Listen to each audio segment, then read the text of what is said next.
ಕಜ್ಜಾಯ ಮಾಡೋಕ್ಕೆ ನೋಡಿ ಬೆಲ್ಲನೆಲ್ಲ ಕುಟ್ಕೊಂಡು ರೆಡಿ ಮಾಡ್ಕೊಂಡು ಇಟ್ಕೊಂಡಿದ್ದೀನಿ ನೋಡಿ. ಪಾಕ ಬಂತು ಅಂದರೆ ಈ ಥರ ಪರ್ಫೆಕ್ಟಾಗಿ ನೀರಲ್ಲಿ ರೌಂಡ್ ಆಗಬೇಕು. ಇವಾಗ ಪಾಕ ಬಂದಿದೆ ಅಂತ ಅರ್ಥ ನೋಡಿ. ಎಷ್ಟು ಚೆನ್ನಾಗಿ ರೌಂಡಾಗಿ ತಟ್ತಾ ಇದ್ದೀನಿ. ಫಸ್ಟ್ ಟೈಮ್ ನಾನು ತಟ್ತಾ ಇರೋದು. ಹೇಗಿದೆ ಅಂತ ಕಮೆಂಟ್ ಮಾಡಿ. ಹಾಯ್ ಫ್ರೆಂಡ್ಸ್, ನಾನು ಪ್ರೀತಿಯ Sheetal. Welcome back to my channel Sheetal Kannada blogs. ಎಲ್ಲರೂ ಹೇಗಿದ್ದೀರಾ? ಐ ಹೋಪ್ ನೀವೆಲ್ಲರೂ ಚೆನ್ನಾಗಿದ್ದೀರಾ ಅಂತ ಭಾವಿಸ್ತಾ ಇವತ್ತಿನ ವೀಡಿಯೋನ ಸ್ಟಾರ್ಟ್ ಮಾಡ್ತಾ ಇದ್ದೀನಿ. ಇನ್ನೂ ಯಾರೆಲ್ಲ ನನ್ನ ಚಾನಲ್ನ ಸಬ್ಸ್ಕ್ರೈಬ್ ಮಾಡದೆ ನೋಡ್ತಾ ಇದ್ದೀರೋ ಬೇಗ ಹೋಗಿ ಸಬ್ಸ್ಕ್ರೈಬ್ ಮಾಡಿ. ಅಲ್ಲೇ ಕಾಣ್ತಾರೋ ಬೆಲ್ಲೈಕನ್ನ ಕ್ಲಿಕ್ ಮಾಡಿದ್ರೆ ನಾನು ಮಾಡೋ ಪ್ರತಿಯೊಂದು ನೋಟಿಫಿಕೇಷನ್ ವೀಡಿಯೋ ಬಂದು ತಲುಪುತ್ತೆ. ಇದು ಏನು ವೀಡಿಯೋ ಅಂತೇಳಿ ಆಲ್ರೆಡಿ ಟೈಟಲ್ ನೋಡ್ಬಿಟ್ಟಿದ್ರೆ ಕಜ್ಜಾಯ ರೆಸಿಪಿನ ಶೇರ್ ಮಾಡ್ತಾ ಇದ್ದೀನಿ. ಏಕಾದಶಿ ಹಬ್ಬನ ಬ್ಲಾಗ್ನ ಯಾರೆಲ್ಲ ನೋಡ್ಕೊಬಂದಿಲ್ಲ ಹೋಗಿ ನೋಡ್ಕೊಂಬನ್ನಿ. ಹಾಗೆ ಆ ಬ್ಲಾಗಲ್ಲಿ ನಾನು ಕೇಳಿದೆ ಕಜ್ಜಾಯ ರೆಸಿಪಿನ ಶೇರ್ ಮಾಡಬೇಕಂದ್ರೆ ಕಮೆಂಟ್ ಮಾಡಿ ಅಂತೇಳಿ. ಒಬ್ಬರು ನನ್ನ ಫ್ರೆಂಡ್ ಯೂಟ್ಯೂಬರೇ ಕಮೆಂಟ್ ಮಾಡಿದರು ರೆಸಿಪಿನ ಶೇರ್ ಮಾಡಿ ಅಂತ ಹೇಳಿ.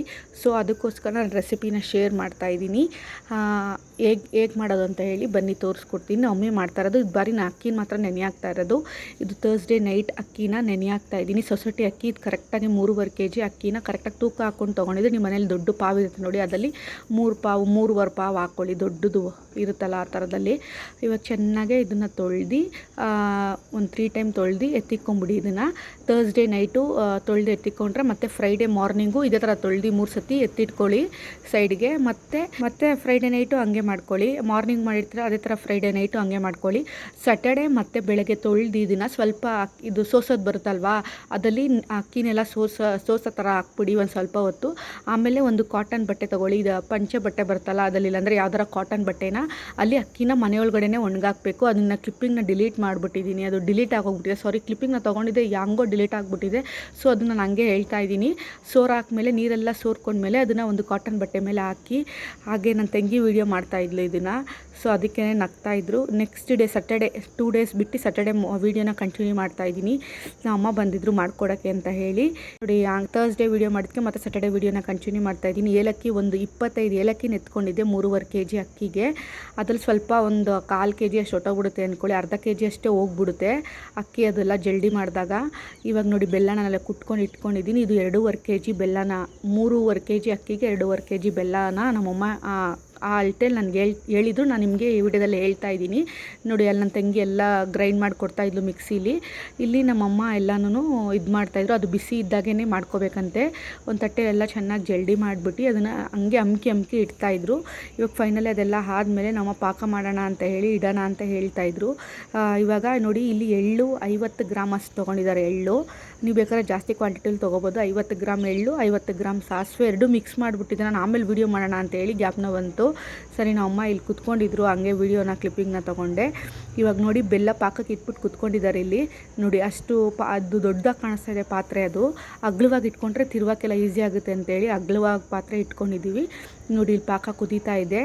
ಕುದಿತಾ ಟೈಮಲ್ಲಿ ಇದು ಮುದ್ದೆ ಕೋಲು, ಹಳೆ ಮುದ್ದೆ ಕೋಲು ಎಲ್ಲ ಒಂಥರ ಆಗ್ಬಿಟ್ಟಿದೆ, ಏನೋ ಅನ್ಕೋಬೇಡಿ. ಇದು ಹಳೆ ಮುದ್ದೆ ಕೋಲು, ಹೊಸದಿದೆ, ಅದನ್ನು ನಾವು ಯೂಸ್ ಮಾಡಬೇಕು. ಇದೇ ಚೆನ್ನಾಗಿದೆ ಅಂತೇಳಿ ಯೂಸ್ ಮಾಡ್ತೇವೆ ನೋಡಿ. ಇವಾಗ ಪರ್ಫೆಕ್ಟಾಗಿ ಪಾಕ ಬಂದಿದೆ. ಇವಾಗ ನೋಡಿ ಹೆಂಗೆ ಬಂದಿದೆ ಅಂತೇಳಿ ನಮ್ಮಮ್ಮ ಒಂದು ತಟ್ಟೆಯಲ್ಲಿ ನೀರು ಇಟ್ಕೊಳ್ಳಿ. ಆ ನೀರು ಮೇಲೆ ಹಿಂಗೆ ಸ್ವಲ್ಪ ಪಾಕನ ಹಾಕ್ಕೊಂಡ್ರೆ ಅದು ರೌಂಡ್ ಆಗಬೇಕಂತೆ. ನಾನು ಫಸ್ಟ್ ಟೈಮ್ ನೋಡಿದ್ದು. ನಮ್ಮ ಅಮ್ಮ ಮನೇಲಿ ಮಾಡಿದಾಗೂ ನಾನು ನೋಡ್ತಾ ಇರಲಿಲ್ಲ. ನಮ್ಮಮ್ಮ ಮಾಡಿ ಈ ಥರ ಪಾಕ ಮಾಡಿ ಕೊಟ್ಟು ಕಳಿಸ್ಬಿಡ್ತಿದ್ರು ನಮ್ಮ ಮನೆಗೆ. ಈ ಸತಿ ನಮ್ಮಮ್ಮ ಇಲ್ಲೇ ನಮ್ಮ ಮನೆ ನಿಯರೇ ಬಂದಿದ್ದಾರಲ್ವ, ಸೊ ಅದಕ್ಕೋಸ್ಕರ ಈ ಸತಿ ನಮ್ಮ ಮನೆಗೆ ಬಂದು ಮಾಡಿಕೊಟ್ರು ನೋಡಿ. ಈ ಥರ ರೌಂಡ್ ಬಂದಿದೆ, ಪಾಕ ಪರ್ಫೆಕ್ಟಾಗಿ ಬಂದಿದೆ ಅಂತ ಹೇಳಿದ್ರು. ಇವಾಗ ಹಸಿಟ್ಟನ್ನ ಹಾಕ್ಕೋಬೇಕು ನೋಡಿ. ಈ ಥರ ಅಮ್ಕಿ ಇಕ್ಕಿದ್ರು ಹಸಿಟ್ಟು ಬಿಸಿನೇ ಇರಬೇಕು ಅಂತ ಹೇಳಿ.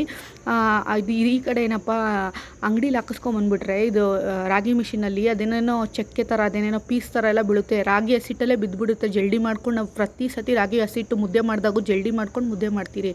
ಸೊ ಆ ಥರ ಬಿದ್ದುಬಿಡುತ್ತೆ ಅಂತ ಹೇಳಿ ಆಮೇಲೆ ಏನೋ ಒಂಥರ ಬರಲ್ವಂತೆ. ಒಂದು ಸತಿ ನಮ್ಮ ಮಾಡಿಸ್ಬಿಟ್ಟು ನಮ್ಮ ಅತ್ತೆ ಮನೆಗೆ ಈ ಥರ ಹಾಳಾಗಿ ಹೋಗ್ಬಿಟ್ಟಿತ್ತು. ಬೇಡ ಮನೇಲೇ ಮಿಕ್ಸಿ ಮಾಡ್ಕೊಳ್ಳೋಣ ಅಂತೇಳಿ ಕಷ್ಟಪಟ್ಟು ನಮ್ಮ ಅಮ್ಮ ಮತ್ತು ನಮ್ಮ ತಂಗಿ ಇಬ್ಬರು ಕೂಡ ಈ ಥರ ಮಿಕ್ಸಿಲೆಲ್ಲ ಮಾಡಿಕೊಂಡ್ರು. ನಾನೇನು ಇದಕ್ಕೆಲ್ಲ ಎಫರ್ಟ್ ಮಾಡಿಲ್ಲ, ಜಸ್ಟು ನಾನು ವೀಡಿಯೋ ಮಾಡ್ತಾಯಿದ್ದೆ ಅಷ್ಟೇ ನೋಡಿ.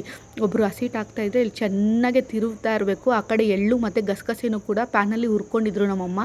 ಸ್ವಲ್ಪ ಲೈಟಾಗೆ ಗೋಲ್ಡನ್ ಬ್ರೌನ್ ಆಗೋವರೆಗೂ ಹುರ್ಕೋಬೇಕಂತೆ. ಸೊ ನಮ್ಮಮ್ಮನ ಕೈಗೆ ಇದನ್ನು ಹೇಳ್ಸೋಣ ಅಂತ ಅಂದ್ಕೊಂಡೆ. ನಮ್ಮಮ್ಮ ಅಷ್ಟು ಕಂಫರ್ಟಬಲಾಗಿ ಮಾತಾಡಲ್ಲ. ಸೊ ನೀನು ಹೇಳ್ಕೊ ಅಂತ ಹೇಳ್ಬಿಡ್ತಾರೆ ಅಂತ ಹೇಳಿ, ಸರಿ ಅವ್ರು ಹೇಳಿದ್ರಲ್ಲ, ನಾನು ನೋಡ್ಕೊಂಡಿದ್ನಲ್ಲ ಅದೇ ಹೇಳ್ತೇಳಿ ನಾನು ನಿಮ್ಗೆ ಹೇಳ್ತಾ ಇದ್ದೀನಿ ನೋಡಿ. ಇನ್ನೊಂದು ಇದೇ ಥರ ಪ್ಲೇಟಲ್ಲಿ ಇನ್ನೂ ಒಂದು ಫುಲ್ ಆಗಿತ್ತು. ಅಕ್ಕಿ ಒಂದು ಸ್ವಲ್ಪ ತರ್ತರಿರೋದನ್ನೆಲ್ಲ ಹಂಗೆ ಎತ್ತಿಕ್ಬಿಟ್ಟಿದೆ. ಸೊ ಇದಕ್ಕೆ ಫುಲ್ಲು ನಿಷ್ಠೆಯಿಂದ ಮಾಡಬೇಕು ಅಂತೆಲ್ಲ ಹೇಳ್ತಾರೆ. ಯಾರಾದರೂ ನೋಡಿದ್ರೂ ಬರಲ್ವಂತೆ ಇದು. ನಮ್ಮಮ್ಮ ಅವ್ರ ಅಜ್ಜಿ ಮಾಡ್ತಾಯಿದ್ರಲ್ವ ನೋಡಿ, ನಮ್ಮಮ್ಮ ಅವ್ರ ಅಜ್ಜಿ ತಿರೋದ್ಮೇಲೆ ನಮ್ಮ ಮಮ್ಮಿಗೆ ಬಂದ್ಬಿಡ್ತದು. ನಮ್ಮ ಮಮ್ಮಿ ಸ್ಟಾರ್ಟಿಂಗ್ ಮಾಡೋ ಟೈಮ್ ಫಸ್ಟು ನಾವು ಚಿಕ್ಕ ವಯಸ್ಸಲ್ಲಿದ್ದಾಗ ನಮ್ಮಮ್ಮ ವರಮಹಾಲಕ್ಷ್ಮಿ ಕುಣಿಸ್ತಿರಲ್ವ ನಮ್ಮ ಮನೇಲಿ ಎಷ್ಟು ಟ್ರೈ ಮಾಡೋರು, ಬರ್ತಾನೆ ಇಲ್ಲ, ಕಲ್ತರಾಗಿ ಎಷ್ಟೊಂದು ಬಿಸಾಕು ಇದ್ದಾರೆ. ನನಗೆ ಜ್ಞಾಪನ ಇದೆ ಬಿಸಾಕಿರೋದು. ನಮ್ಮ ಅಜ್ಜಿ ತೀರೋದ್ಮೇಲೆ ನಮ್ಮ ಮನೆಗೆ ನಾವು ಯಾವಾಗ ಹಬ್ಬ ಮಾಡ್ತೀರಿ ಅಂತೇಳಿ ಊರಲ್ಲಿ ಹೋಗ್ತಾಯಿದ್ರಿ ಹಬ್ಬ ಮಾಡೋಕ್ಕೆ ಅಂತೇಳಿ. ಯಾವಾಗ ನಮ್ಮ ಮದುವೆ ಎಲ್ಲ ಆಗಿ ಹಬ್ಬ ಮಾಡ್ತೀರಿ ಅಂತ ಹೇಳಿದ್ಮೇಲೆ ನಮ್ಮ ಮಮ್ಮಿಗೆ ಬಂದ್ಬಿಡ್ತು ಮಾಡೋಕ್ಕೆ. ತುಂಬ ಖುಷಿ ಆಯಿತು ನೋಡಿ. ಇವಾಗ ನಮ್ಮಮ್ಮ ಎಷ್ಟು ಚೆನ್ನಾಗೆಲ್ಲ ತಿರುವಿದ್ದಾರೆ. ಇವಾಗ ನಮ್ಮ ಅತ್ತೆನೂ ಒಂದು ಸತಿ ಹಿಡ್ಕೊಂಡಿದ್ದಾರಲ್ವ, ತಿರ್ವಕ್ಕಾಗಲ್ಲ ಅಂತ ಹೇಳಿ ನಮ್ಮಮ್ಮ ಗಟ್ಟಿಗೆ ಇಟ್ಕೊಂಡಿದ್ದಾರೆ ಪಾತ್ರೆನ. ಇವಾಗ ನೋಡಿ ಎಲ್ಲ ಕ್ಲೀನಾಗಿ ಒಂದು ಚೂರು ಅದು ಗಂಟೆ ಇಲ್ದಿರಂಗೆ ತಿಡಬೇಕು. ಇವಾಗ ನೋಡಿ ಎಳ್ಳು ಮತ್ತು ಗಸಗಸೆನ ಹಾಕ್ಕೊತಾ ಇದ್ದಾರೆ. ಬೇಕಾದ್ರೆ ನೀವು ಕರಿ ಎಳ್ಳನ್ನು ಕೂಡ ಯೂಸ್ ಮಾಡ್ಬೋದು. ನಾವು ಇಲ್ಲಿ ಬಿಳಿ ಎಳ್ಳನ್ನ ಯೂಸ್ ಮಾಡಿದ್ದೀನಿ, ನಿಮ್ಮ ಇಷ್ಟ. ನಾವು ಬಿಳಿ ಎಳ್ಳನ್ನ ನಮ್ಮಮ್ಮ ಆವಾಗಿಂದ ಯೂಸ್ ಮಾಡ್ತಾಯಿದ್ದಾರೆ. ಇದ್ರ ಬೆಲ್ಲ ನೋಡಿ, ವೈಟ್ ಬೆಲ್ಲ. ಇನ್ನು ನಾವು ಹೋದ ಸತಿ ನಮ್ಮಮ್ಮ ರೆಡ್ ಬೆಲ್ಲ ಥರ ಬಂದಿತ್ತು, ಅದಲ್ಲಿ ಸಖತ್ತಾಗಿ ಬಂದಿತ್ತು, ರೆಡ್ಡಾಗಿ ಕಾಣಿಸಿತ್ತು. ಈ ಸತಿನೂ ಕಜ್ಜಾಯ ಆಲ್ರೆಡಿ ಒಂದು ವಾರಿಗೆ ಖಾಲಿ ಆಗಿಬಿಟ್ಟಿದೆ ನಮ್ಮ ಮನೇಲಿ. ಆಲ್ಮೋಸ್ಟ್ 20 ಡೇಸ್ ಅದಿರೋದು. ಇವಾಗ ಏಲಕ್ಕಿನೂ ಕೂಡ ಮಿಕ್ಸಿಲಿ ಪುಡಿ ಮಾಡ್ಕೊಂಡಿದ್ದು ನನ್ನ ತಂಗಿ, ಅದನ್ನು ಕೂಡ ಹಾಕ್ತಾಯಿದ್ದಾಳೆ ಜೊತೆಗೆ ಮಿಕ್ಸ್ ಮಾಡೋಕ್ಕೆ. ಆಲ್ಮೋಸ್ಟ್ ಒಂದು 15 ಡೇಸ್ 20 ಡೇಸ್ ಆದರೂ ಇಟ್ಕೊಂಡು ತಿಂತಾಯಿದ್ರಿ. ಈ ಸತಿ ಒಂದು ವಾರಕ್ಕೆ ಖಾಲಿ ಆಗೋಗ್ಬಿಡ್ತು, ಅಷ್ಟು ಚೆನ್ನಾಗಿ ಮಾಡಿಕೊಟ್ಟಿದ್ರು ನಮ್ಮಮ್ಮ. ಟೇಸ್ಟ್ ವೈಸ್ ಅಂತೂ ಸೂಪರಾಗಿತ್ತು. ಎಷ್ಟು ಚೆನ್ನಾಗಿ ನೋಡಿ, ಎಷ್ಟು ಚೆನ್ನಾಗಿ ಕಾಣಿಸ್ತಾ ಇದೆ. ಇದು ಫುಲ್ಲು ತಣ್ಣಕ್ಕಾಗಿ ಬಿಟ್ಬಿಡ್ಬೇಕು. ನಾವು ಬೆಳಗ್ಗೆ 10 o'clock ಪಾಕ ತೆಗ್ದಿರೋದಕ್ಕೆ ನಾವು 5 o'clock ಕಜ್ಜಾಯ ತಟ್ಟಕ್ಕೆ ಕುತ್ಕೊಂಡಿದ್ದು. Full complete ತಣ್ಣಕ್ಕಾಗ್ಬಿಟ್ಟಿತ್ತು. ಅದನ್ನು ಓಪನ್ ಮಾಡೇ ಇಟ್ಬಿಡಿ, ತಣ್ಣಕ್ಕಾಗ್ಬಿಡಲಿ. ಇವಾಗ ಸ್ವಲ್ಪ ನೀವು ತುಪ್ಪನಾದ್ರೂ ಹಾಕ್ಕೋಬೋದು, ಬೇಕಾದ್ರೆ ಕೊಬ್ಬರಿ ಎಣ್ಣೆ ಆ ಥರ ಎಲ್ಲಾದರೂ ಹಾಕ್ಕೋಬೋದು. ನಮ್ಮಮ್ಮ ಇದು ಮಾಮೂಲಿ ಸನ್ಫ್ಲವರ್ ಆಯಿಲ್ನೇ ಸ್ವಲ್ಪ ಮೇಲೆ ಹಾಕಿಸ್ತಾ ಇದ್ದಾರೆ, ಅದು ಒಣಗಬಾರ್ದು ಅಂತ ಹೇಳಿ. ಹಂಗೆ ಲೈಟಾಗಿ ನೋಡಿ ಹಂಗೆ ಹಾಕಿ ಬಿಟ್ಬಿಡ್ತಾರೆ. ಇವಾಗ ಕಂಪ್ಲೀಟ್ ನೋಡಿ ಆಯಿತು. ನನಗಂತೂ ತುಂಬ ಖುಷಿ ಆಯಿತು ನಮ್ಮವ್ವನ ಮಾಡಿಕೊಟ್ಟಿರೋದಕ್ಕೆ. ಚೆನ್ನಾಗಿ ಮಾಡಿಕೊಟ್ರಲ್ವ, ಎಷ್ಟು ಚೆನ್ನಾಗಿ, ನನಗೂ ಫಸ್ಟ್ ಟೈಮ್ ನಾನು ನೋಡ್ದಂಗೆ ಆಯಿತು. ಇವಾಗ ನೋಡಿ ನಮ್ಮ ಅತ್ತೆ ಇವಾಗ ಸಾಯಂಕಾಲ ಇಟ್ಕೊಂಡಿದ್ದಾರೆ, ಎಲ್ಲ ಕ್ಲೀನ್ ಮಾಡಿಕೊಟ್ಟು ನಾನು ಅವ್ರು ಹೋದ್ಮೇಲೆ ಎಲ್ಲ ಕ್ಲೀನ್ ಮಾಡಿಕೊಟ್ಟೆ. ನಮ್ಮ ಅಮ್ಮನೂ ಕೂಡ ಹೊರಟ್ಬಿಟ್ರು, ಅದೇನು ವೀಡಿಯೋ ಮಾಡೋಕ್ಕೆಲ್ಲ ಹೋಗಲಿಲ್ಲ ನಾನು. ಇವಾಗ ನೋಡಿ ಫೈನಲ್ ತಣ್ಣಕ್ಕಾಗ್ಬಿಟ್ಟಿದೆ ಫುಲ್ಲೂ. ಇವಾಗ ಎಣ್ಣೆ ಕಾಯೋಕ್ಕಂತ ಇಟ್ಟಿದ್ದಾರೆ. ಹಾಗೆ ಅವರು ಕೂಡ ಸ್ವಲ್ಪ ತಟ್ಟಿದ್ರು. ಆಮೇಲೆ ನಾನು ಕೂಡ ಬಂದು ಹೆಲ್ಪ್ ಮಾಡಿದೆ. ಒಬ್ಬರಿಗೆ ಮಾಡೋಕ್ಕಾಗಲ್ಲ ಅಂತೇಳಿ ವರ್ಷ ಒಬ್ಬರೇ ಮಾಡ್ತಾಯಿದ್ರು ಅಡುಗೆ ಮನೆಯಲ್ಲಿ. ಇವತ್ತು ಯಾರೂ ಇರಲಿಲ್ಲ, ನಾನು ಅವರಿಬ್ಬರೇ ಮನೇಲಿದ್ರಿ. ಅದಕ್ಕೇನೆ ಸರಿ ಎಲ್ಲ ಬಾಕ್ಲೆಲ್ಲ ಹಾಕ್ಬಿಟ್ಟು ಅದು ಯಾರು ನೋಡಿದ್ರೂ ಟಪ ಅಂದ್ಬಿಡುತ್ತಂತೆ ಎಣ್ಣೆ. ನಾವು ಎಕ್ಸ್ಪೀರಿಯನ್ಸ್ ಮಾಡಿದ್ದೀರಿ. ನಮ್ಮ ಅಮ್ಮ ಮಾಡುವ ಟೈಮಲ್ಲಿ ಅಡುಗೆ ಮನೆಗೆ ಯಾರನ್ನೂ ಕರಿತಾ ಇರಲಿಲ್ಲ. ಸೊ ಇವಾಗ ಕರಿತಾ ಇದ್ದಾರೆ ಕಜ್ಜಾಯನ. ಇವಾಗ ತಟ್ಕೊತಾ ಇದ್ದೀರಿ, ಒಂದೊಂದೇ ತಟ್ತಾಯಿದ್ರು ನೋಡಿ. ಎಷ್ಟು ಚೆನ್ನಾಗಿ ಅದು ಪೂರಿ ಥರ ಉಪ್ತಾ ಇದೆ. ನಾನು ಫಸ್ಟ್ ಟೈಮ್ ಇಷ್ಟು ಪೂರಿ ಥರ ಉಪ್ತಾ ಇರೋದು. ನಮ್ಮ ಮಮ್ಮಿ ಪೂರಿ ಥರ ಬಂತು ಅಂತ ಹೇಳ್ದಲ್ಲ ಅಂತ ಹೇಳ್ತಿದ್ರು. ಸರಿ ವೀಡಿಯೋ ಮಾಡ್ಕೊಂಡಿದ್ದೀನಿ ಅದಲ್ಲಿ ನೋಡು ಅಂತ ಹೇಳಿ ನಮ್ಮ ಮಮ್ಮಿಗೂ ಕೂಡ ಹೇಳ್ದೆ. ನೋಡಿ ಪರ್ಫೆಕ್ಟಾಗಿ ರೌಂಡಿಗೆ ಬೇಕಾದ್ರೆ ನೀವು ಬಟರ್ ಪೇಪರ್ ಬರುತ್ತಲ್ಲ ಅದಲ್ಲೂ ಕೂಡ ನೀವು ತಟ್ಬೋದು. ಇದ್ರಲ್ಲಿ ಕಂಪ್ಲೀಟಾಗಿ ನಾನು 3 ತಟ್ಬಿಟ್ಟಿದ್ದೆ ನಾನು. ನಮ್ಮ ಅತ್ತೆ ಒಂದೊಂದೇ ತಟ್ಕೊಂಡು ಬಿಟ್ಕೊಂಡು ಲೇಟ್ ಮಾಡ್ತಾಯಿದ್ರು. ಸರಿ ಅಂತೇಳಿ ಅಷ್ಟೊಂದು ಯಾವಾಗ ಮಾಡ್ಬೋದು ಅಂತ ಹೇಳಿ ಫುಲ್ ಈ ಪಾತ್ರೆ ತುಂಬ ಆಯಿತು. ಇಲ್ಲಿ ಇಕ್ಕಿದ್ದೀನಲ್ವ ಅದು ಆ ಪಾತ್ರೆ ತುಂಬಾ ಆಗಿತ್ತು. ಸ್ವಲ್ಪ ನಮ್ಮ ನೇಬರ್ಸ್ಗೆ ಮತ್ತು ನಮ್ಮ ಅತ್ತೆ ಫ್ರೆಂಡ್ ಅವ್ರಿಗೆ ಹಂಗೆ ಫ್ರೆಂಡ್ಸ್ಗೆಲ್ಲ ಕೊಟ್ಕೊಂಡು ಖಾಲಿ ಆಯಿತು. ಅದೇ ನಾವು ತಿಂದಿದ್ದು ಈ ಸತಿ ತಿಂದಂಗೆ ಅನ್ನಿಸ್ಲಿಲ್ಲ, ಅಷ್ಟು ಚೆನ್ನಾಗಿ ಬಂದಿತ್ತು. ನಾವು ಮಮ್ಮಿ ಮನೆಗೆ ಹೋಗಿದ್ದು, ನಾವು ಮಮ್ಮಿ ಮನೆಗೆ ಕೊಟ್ಟಿದ್ದು ನಾವೇ ತಿನ್ಕೊಂಡ್ಬಿಟ್ರಿ ಅಂತಲೇ ಹೇಳ್ಬೋದು, ಅಷ್ಟು ಟೇಸ್ಟಿಯಾಗಿತ್ತು. ಇವಾಗ ನಾನು ಫಸ್ಟ್ ಟೈಮ್ ತಟ್ತಾಯಿದ್ದೀನಿ ನೋಡಿ, ಎಷ್ಟು ರೌಂಡಾಗಿ ತಟ್ತಾಯಿದ್ದೀನಿ ಫಸ್ಟ್ ಟೈಮು. ನಾನೇ ಎಲ್ಲ ತಟ್ಕೊಟ್ಟಿದ್ದೆಲ್ಲ ನಾನೇ, ಅವ್ರು ಬರೀ ಸುಟ್ಟಿದ್ದಷ್ಟೇನೆ. ಎಷ್ಟು ಚೆನ್ನಾಗಿ ರೌಂಡಾಗಿ ಬರ್ತಿತ್ತು. ನನಗಂತೂ ನಾನೊಂದು ಕಲ್ತ್ಕೊಂಡೆ ಇದನ್ನು ಕಜ್ಜಾಯದು ಅದು ಅಷ್ಟೇ. ಫಸ್ಟ್ ಇಯರ್ ನಮ್ಮ ಅಮ್ಮ ಬಂದು ತೋರಿಸ್ಕೊಟ್ಟಿದ್ರು ನಮಗೆ. ಇಲ್ಲೇ ಪಾಕ ನಮ್ಮ ಮನೇಲಿ ತಗೊಂಡು ಬಂದು ಫಸ್ಟ್ ಇಯರ್ ನಾವು ಹಬ್ಬ ಮಾಡಿದಾಗ ಇಲ್ಲೇ ಬಂದು ಎಲ್ಲ ತಟ್ಟೋದೆಲ್ಲ ತೋರಿಸ್ಕೊಟ್ಟಿದ್ರು. ನೆಕ್ಸ್ಟ್ ವರ್ಷದಿಂದ ನಮ್ಮ ಪಾಕ ಮಾಡಿಕೊಡ್ತಾಯಿದ್ರೆ ನಮ್ಮ ಅತ್ತೆನೆಲ್ಲ ತಟ್ಕೊತಾಯಿದ್ರು. ಅಡುಗೆ ಮನೇಲೆ ತಟ್ಬಿಡ್ತಾಯಿದ್ರಿ.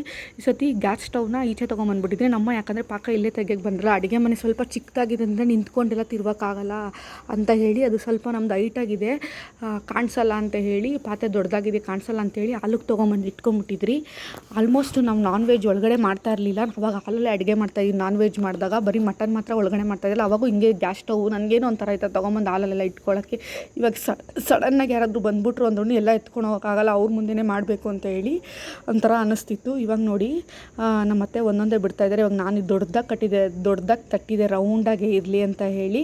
ಸೈಡಲ್ಲಿ ಒಂದು ಬಟ್ಲಲ್ಲಿ ಎಣ್ಣೆ ಕೂಡ ಇಟ್ಕೊಂಡಿರಿ, ಹಚ್ಕೊಂಡು ಹಿಂಗೆ ಚೆನ್ನಾಗಿ ಎಣ್ಣೆ ನೆಂದಿರುತ್ತಲ್ವ, ಚೆನ್ನಾಗಿ ರೌಂಡಾಗಿ ಬರ್ತಾಯಿತ್ತು. ನಾನು ಒಬ್ಬಟ್ಟು ಕೂಡ ತಟ್ಟಿದ್ದೀನಿ. ನಾನು ಎಲ್ಲನೂ ಕೂಡ ನಮ್ಮ ಅತ್ತೆ ಮನೆಗೆ ಬಂದು ನಾನು ಅಡುಗೆ ಕಲ್ತ್ಕೊಂಡಿದ್ದು. ನಮ್ಮ ಮನೇಲಿ ಮನೇಲಂತೂ ಬರೀ ತಿನ್ಕೊಂಡು ಇದ್ದೆ ಆರಾಮಾಗಿ. ಎಲ್ಲರೂ ಅಷ್ಟೇ, ಎಲ್ಲರೂ ಮದುವೆ ಆದಮೇಲೆ ಎಲ್ಲ ಕಲ್ತ್ಕೊಂಡಿದ್ದು. ನಾನಂತೂ ಇವಾಗಂತೂ ಸ್ವಲ್ಪ ಹೆಣ್ಮಕ್ಳೆಲ್ಲ ಈಗ ಅಮ್ಮನ ಮನೆಯಲ್ಲೇ ಕಲ್ತ್ಕೊತಾರೆ. ನಾನಂತೂ ಕಲೀಲೇ ಇಲ್ಲ, ಎಲ್ಲ ಬಂದು ಇಲ್ಲೇ ಕಲ್ತ್ಕೊಂಡಿದ್ದು. ಇವಾಗ ಫೈನಲಿ ಕಜ್ಜಾಯ ತಟ್ಟೋದು ಕಲ್ತ್ಕೊಂಬಿಟ್ಟೆ ಅಂತ ಹೇಳಿ ತುಂಬ ಖುಷಿ ಆಯಿತು ನನಗೆ. ನಮ್ಮ ಅಮ್ಮಂಗೆ ಹೇಳ್ತಾಯಿದ್ದೆ ಕಜ್ಜಾಯನೂ ತಟ್ಬಿಟ್ಟೆ ಕಣಮ್ಮ ಅಂತ ಹೇಳಿ. ನಾವು ಅಮ್ಮಂಗೆ ವಿಡಿಯೋ ಹಾಕ್ತೀನಿ ನೋಡು ಅಂತ ಎಲ್ಲ ಹೇಳ್ತಿದ್ದೆ. ನೋಡಿ ಎಷ್ಟು ಚೆನ್ನಾಗಿ ಪೂರಿ ಥರ ಉಬ್ಬಿ ಬರ್ತಿದೆ. ಎರಡೂ ಕಡೆ ಚೆನ್ನಾಗಿ ಗೋಲ್ಡನ್ ಬ್ರೌನ್ ಬರೋವರೆಗೂ ಬೇಯಿಸ್ಕೊಳ್ಳಿ. ನೀವು ಮನೇಲಿ ಯಾವ ರೀತಿ ಕಜ್ಜಾಯ ರೆಸಿಪಿನ ಮಾಡ್ತೀರಾ ಅಂತೇಳಿ ಕಮೆಂಟ್ ಮಾಡಿ. ಇನ್ಸ್ಟೆಂಟಾಗೂ ಮಾಡ್ತಾರಂತೆ, ಅವತ್ತೇ ಅಕ್ಕಿ ನೆನೆ ಹಾಕ್ಬಿಟ್ಟು ಅವತ್ತೇ ಒಣಗಿಸಿ ಅವತ್ತೇ ರುಬ್ಬಿನೂ ಕೂಡ ಮಾಡ್ತಾರಂತೆ. ನೀವು ಯಾವ ರೀತಿ ಮಾಡ್ತೀರಾ ಕಜ್ಜಾಯ ರೆಸಿಪಿ? ಹಾಗೆ ನೀವು ಏಕಾದಶಿ ಹಬ್ಬನ ಸೆಲೆಬ್ರೇಟ್ ಮಾಡ್ತೀರಾ? ಇವಾಗ ವರಮಹಾಲಕ್ಷ್ಮಿ ಹಬ್ಬ ಕೂಡ ಬರ್ತಿದೆಯಲ್ವಾ, ಅದಕ್ಕೂ ಮಾಡೋರಿದ್ರೆ ಮಾಡ್ಕೊಳ್ಳಿ, ಟ್ರೈ ಮಾಡಲಿ ಅಂತ ಹೇಳಿ ನಾನು ಈ ರೆಸಿಪಿನ ಶೂಟ್ ಮಾಡ್ಕೊಂಡಿರೋದು. ಯಾವ ರೀತಿ ಇದೆ ಅಂತ ಹೇಳಿ ಕಮೆಂಟ್ ಸೆಕ್ಷನಲ್ಲಿ ತಿಳಿಸಿ. Thank you for watching with lots of love. ಮತ್ತು ನೆಕ್ಸ್ಟ್ ವೀಡಿಯೋದಲ್ಲಿ ಸಿಗೋ. ಬಾಯ್.